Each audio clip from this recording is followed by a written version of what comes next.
Hi, I'm Wes, the Explosion, this is the Backlog, and this week's episode is my big dumb book review, and others. The Dunning-Kruger effect is basically a way of explaining why dumb or unskilled people often have a lot of confidence in their knowledge or abilities. The basic idea is that those who lack a good knowledge base or an understanding of what a proper completion of a task is aren't able to judge their own inadequacies on the subject. Interestingly, many have used this same idea to explain why those who do excel oftentimes doubt their abilities. Because they know how many different facets their area of expertise has and how much they still have to learn, they rank themselves lower, knowing that there is still a lot for them to master. So, which end of the spectrum do you think a person who wrote over a 1,000-page book about how people should live their lives super logically and be really smart and self-sufficient and just overall a superior human being would be? This brings us to the worst book I have ever read. Atlas Shrugged, by Ayn Rand. In it, Dagny Taggart, the vice president of a fictional U.S.'s largest railroad, struggles to keep the economy running, even as the government tries to cripple her efforts. The whole plot is based around her philosophy of objectivism, which preaches actions dictated by pure logic, self-sufficiency, and selfishness. The idea is that if one only takes what they have earned and act only in self-interest, then they will produce results to improve their own lives, which will then in turn also enrich the lives of others who live by the same principles. For example, think about the internet you're using right now. If you were a brilliant web technician, you would want the best online experience, so you would work to improve the technology you have. You would then sell your advances for money to enrich your own life, and the advances that you sold would then further enhance the lives and work of your customers and business partners, increasing overall efficiency and further improving your own life in addition to your profits. That's the very basic and vague way of explaining the concept, at least as I understand it, and I think it does make a certain amount of sense, but as executed in the book, I find the entire thing stupid for three main reasons. The first is the way she treats and refers to those not in her camp, and there's a lot of bases to cover in this one. In the most basic sense, I'm referring to those who just don't share her view. The government in this book seems to work on some sort of dysfunctional communism or socialism, constantly interfering in affairs to make sure that no one perishes, assuring in the process, though, that the whole system does instead. Though equally, it might be noted. A company is about to go under due to being inadequate. They'll prop it up with resources from a larger, stronger company to save them from unfair competition. One town is starving while another has stored rations. They're taking a large chunk from the latter to save the former. All of this flies in the face of receiving only what one earns, and since the resources were raised by the strong so that they could continue producing, everything fails because now they no longer have what they need to keep everything afloat. All of this is done under the guise of the public good, and while I can see what they're saying, I can't agree with it personally. First off, it seems to dismiss the idea of charity altogether. Not all are born equal. Some have disabilities, some are born into worse circumstances, and some just have life dogpile trials on them so heavily that, on their own, they can never reach success without assistance. Everyone has a right to life, in my opinion, and I kinda hate the idea that those in distress have only themselves to blame. It's really easy to tell someone to overcome and work hard, but the solution is not that simple. Helping each other and making up for each of our shortcomings and faults is what allows us to function as a society, at least in the past. The division of recent years, I think, is the thing that's tripping us up the most right now. If we're selfish, we might work towards the perfect world that we want and try to achieve it, but more likely than not, the utopia that we dream of will be different from person to person, and if we all only concentrate on what we want, we'll crash and burn as a whole. I also hate the idea because of the nepotism present in this book.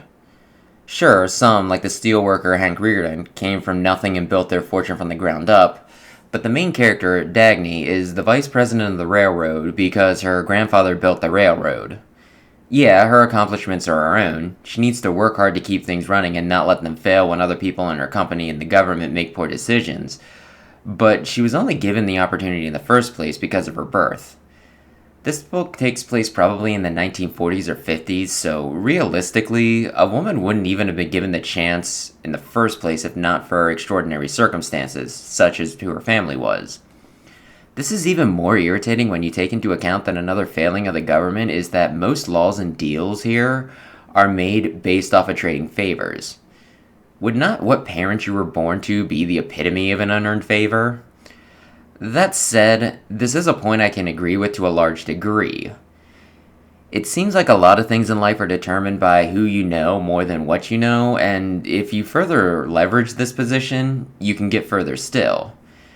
And in all levels of government and business in the book, there's a constant unwillingness to take responsibility. People higher up give vague orders, then make themselves unavailable to clarify, or just tell people to do things without specifying how, allowing themselves to escape blame by claiming that their orders were not properly followed or that they never even said something. This is another one of the things I can understand. I've seen this at my own place of work and just other organizations in general as well, which is super frustrating. So that's 2 points in her favor and 1 against, although the first is especially egregious. Heck, when the 2 points I'm giving her lead to a train heading into a situation that gets all of those on it killed, the book seems to justify their deaths, going over how some wanted a more equal distribution of wealth, and some hated millionaires, and still others just refused to think. It almost reads like an endorsement of genocide against those that think differently. Though given that the book later says that violence is only justified in defense of violence, I suppose you could look at it more as an encouragement to leave your lessers to their own devices until they kill themselves off. Which, if that's better, it's not by much. Speaking of lesser, let's talk about 2 more groups of people. There are several times, mostly later in the book, that refer to some people in ways that don't exactly age well. I'm not saying that it's racism. It could just be that the author just has such a high opinion of America that she looks down on anyone not from here, at least after it was colonized. But when there's a sentence in the book referring to the bee that the native savages in big quotes here, traded for the whole of Manhattan Island, it does lead one to wonder. Then there's how she acts towards women. I honestly think that the only thing keeping Ayn Rand from being a misogynist is the fact that she was born without a penis, and she still tries really hard. I wish I could remember where the passage was, but I'm not going back through 1069 pages to find it, so I did a quick search instead. She seems to think that women should view men with admiration and hero worship. I believe in the book she says something along the lines of women not being worth much. More there is just an accessory and a social maintainer, with only a very small percentage of them being exceptional, with a more masculine mind towards business and progress. Funny how the main character is a woman, one of these few in 100. Also funny how she is not traditionally attractive, yet all these beautiful and super confident men keep declaring their undying love for her. Wait, is Dagny a self-insert? While I'm feigning surprise, probably quite poorly, I would bet all of my savings that she is, and I never gamble. I normally don't mind romance, I actually enjoy it quite often, here it's just insufferable. With the most insufferable character going from poorly written relationship to poorly written relationship, each with a partner more insufferable than the last as each becomes more and more the ideal man. I hated them all, and it's all so self-satisfying. I used to like harem anime when I was younger, but at least the main character in them tended to have some redeeming qualities, and served more as an audience stand-in, rather than one for the author's own fantasies. Or maybe they were. Most were terrible in hindsight, so it makes little difference. Regardless, she does a great disservice to her sex. At one point, one character leaves her apartment after suffering a bout of DV and wanders the street. A social worker finds her and chastises her for what they assume her lifestyle is like, and seeing the other as a bringer of charity, which is what brought the world to its current broken state, she jumps off a bridge rather than seek out or accept help. Fuck yourself. I hate you. Now for the second problem, the book's length. To keep with the theme, I'll make this brief. It didn't need to be 1069 pages long. The basic idea of the book is interesting and worth considering. However, it's just too boring to justify its page count, and I really wish it had just been a poem or a 2-page thought piece instead. Now for the last. The book is just really dumb. Really dumb.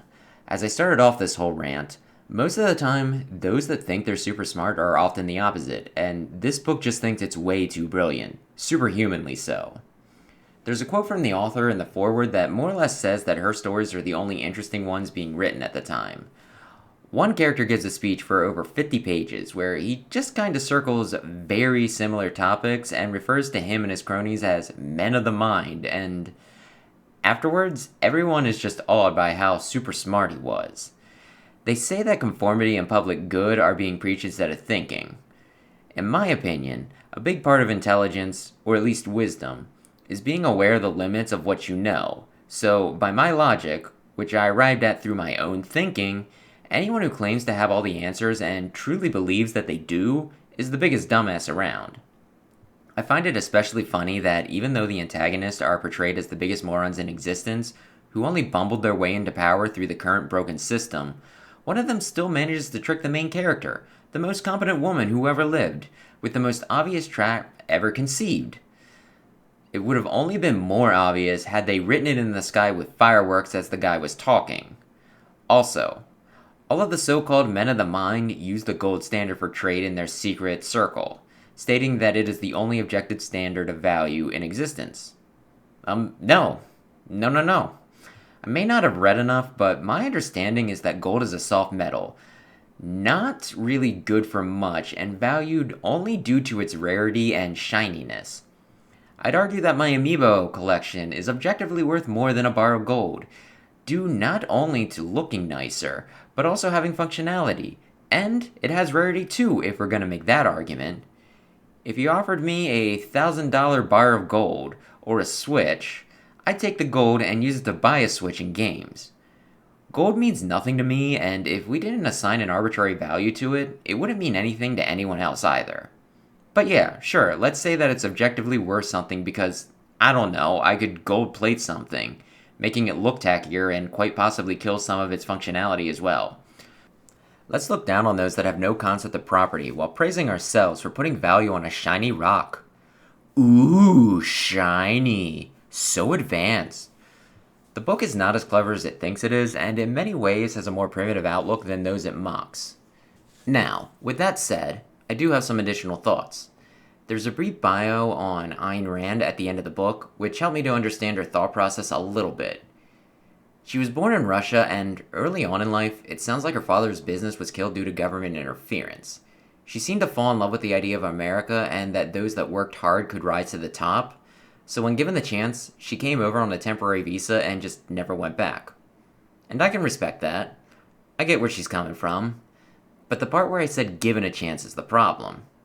I understand that people who are successful like to credit themselves and their efforts for their success. No one likes to think that what they have in life was given to them by someone else, by luck, by circumstances, but that's how things work.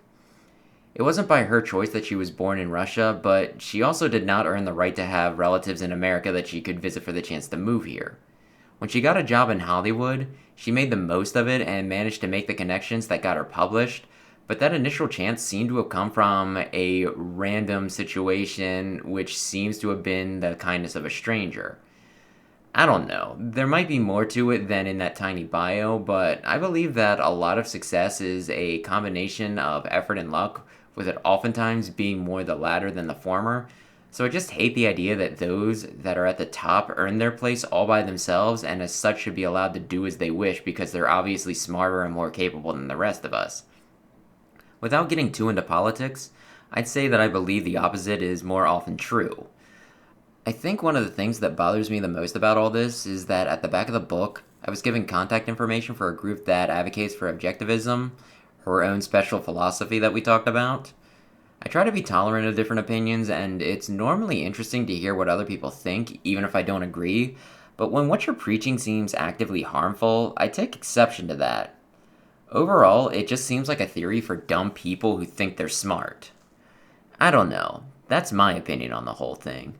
I'd love to hear from anyone else who might have read this book, for school or otherwise, but if you haven't, I would not recommend this book under any circumstances. I picked this book up years ago to spite someone, and obviously the joke was on me because I have been picking this up periodically since then, getting through a bit of a time because of how boring and just overall unpleasant it is. The next book I read was Iwata Asks, which I view as the exact opposite of Atlas Shrugged.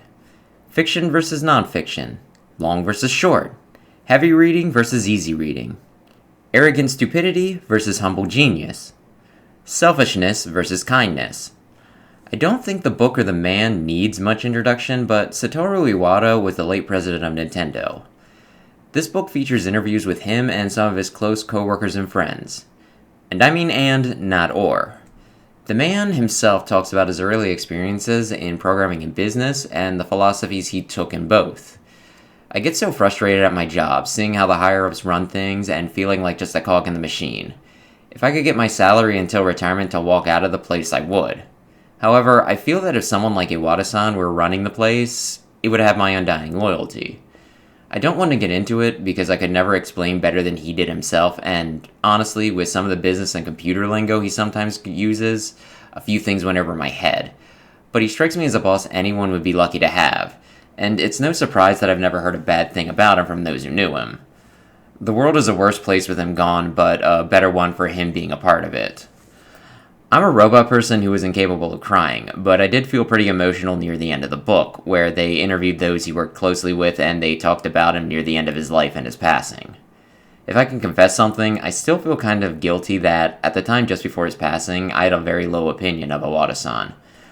The Wii U was a confusing failure, Nintendo seemingly refused to make enough amiibo to satisfy demands, and he skipped out on various major media events without explanations.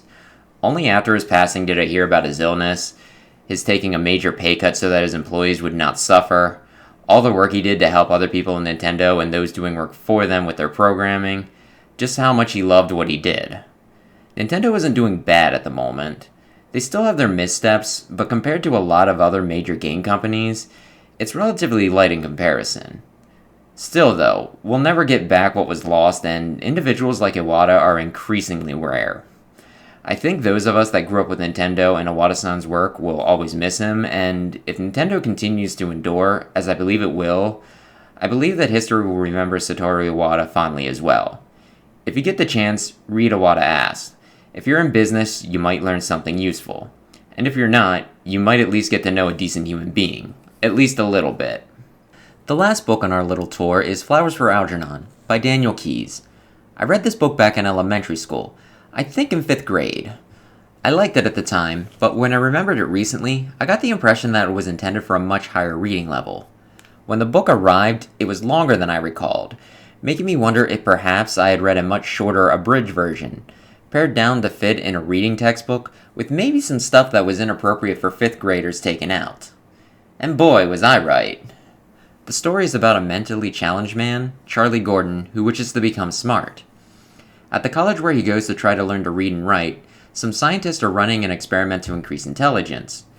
The experiment has been run on animals in the past, including a mouse named Algernon, who specializes in running mazes.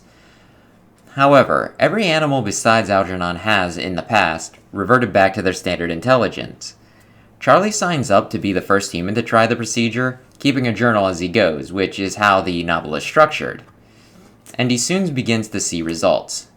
As the book progresses, it's up in the air just how smart he will become and if he will eventually return to his previous mental capacity. Along the way, he learns not just standard knowledge, but also recalls some memories that he couldn't before, learns to process certain emotions that he couldn't previously, and also sees how other people view him. I really enjoyed the book.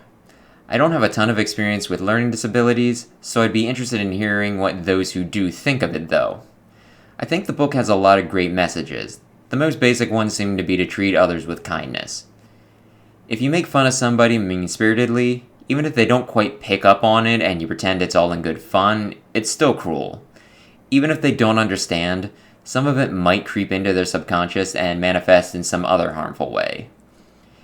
If you need to make fun of someone whom you perceive as lesser to make yourself feel greater, just think about what it'd do to your ego if the situation was suddenly reversed.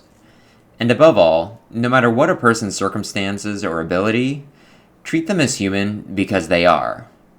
There's also some of that Dunning-Kruger in there, as people who acted as if they had all the answers and were viewed as infallible are suddenly shown to have gaps in their intelligence and their overall abilities are brought into question. No one knows everything, and to present yourself as otherwise is to do a disservice not only to yourself, but those who look up and depend on you. I feel like I really got a lot out of this book and would recommend it if you get the chance. And then finally, I did get around to playing something besides Snap, Sonic and the Secret Rings. In this game, an evil djinn is erasing the stories of 1001 Nights to gain power for himself, and Sonic is pulled into the book to stop him. The game is a Wii exclusive, so that means motion controls again. You hold the Wii mode sideways and tilted to move forward, backwards, and side to side, with some button presses and quick movements to round out your skills with things like jumps and dashes. As you can probably see from my gameplay here, this works horribly, with me struggling to get even the most basic actions to work. The sad thing is that if this played more like a traditional 3D platformer, I think the game would at least be passable. But since it was for the Wii and Sega saw that even old grannies would play Wii Sports, they had to shoehorn in motion controls, even to the detriment of the gameplay.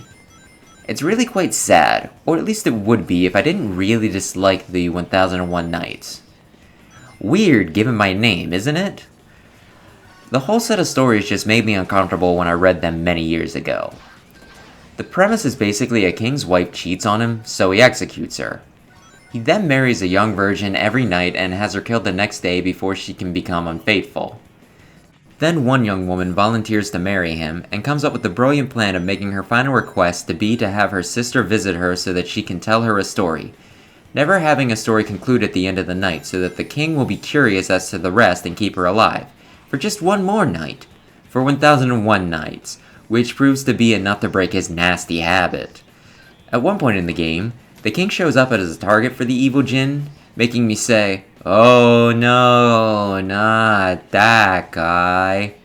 It'd be a shame if him in particular were to die." If that weren't bad enough, there's a lot of anti-Semitism in the stories. And yeah, I figure that if I were to look into Jewish mythology and folktales from back then, there would probably be a lot of the same, just in the other direction, but that doesn't make it better. I'd have been just as uncomfortable.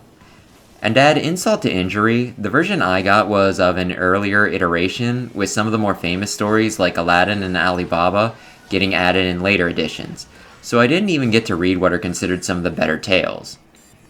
No, instead I just got to read the same stories a few times, when they started repeating about halfway through, just with different names and slight changes to some of the smaller details.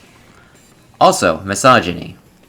So yeah, Sonic and the Secret Rings is a terrible game based on some terrible myths. I played this years ago with a friend's copy, got to the first boss, and then quit when my original Wii died and I lost the save data, cause I wasn't doing a repeat.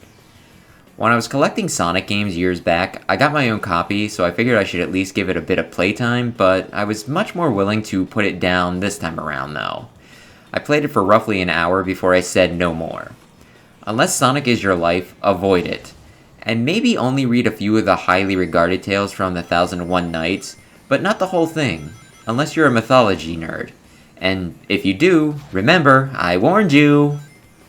So that was my book review, covering 3 titles, 1 video game, and indirectly 1 collection of old myths. I wanted to discuss the books without giving away too much plot or content-wise, in case anyone decides to pick one up later, but what do you think? Does this format work? Should I just use stock images for a video, do more of a PowerPoint thing, or splice in random, interesting game footage as a backdrop? Or should I just stick to video games and only mention books in passing at the very end of an episode? Have you ever read any of these titles, and if so, what are your opinions? Regardless, thanks for watching. We should have a more standard episode next week. Maybe subscribe if you like this sort of thing, and perhaps I'll see you next time. The Mogu Mogu song is stuck in my head. I cannot get it out.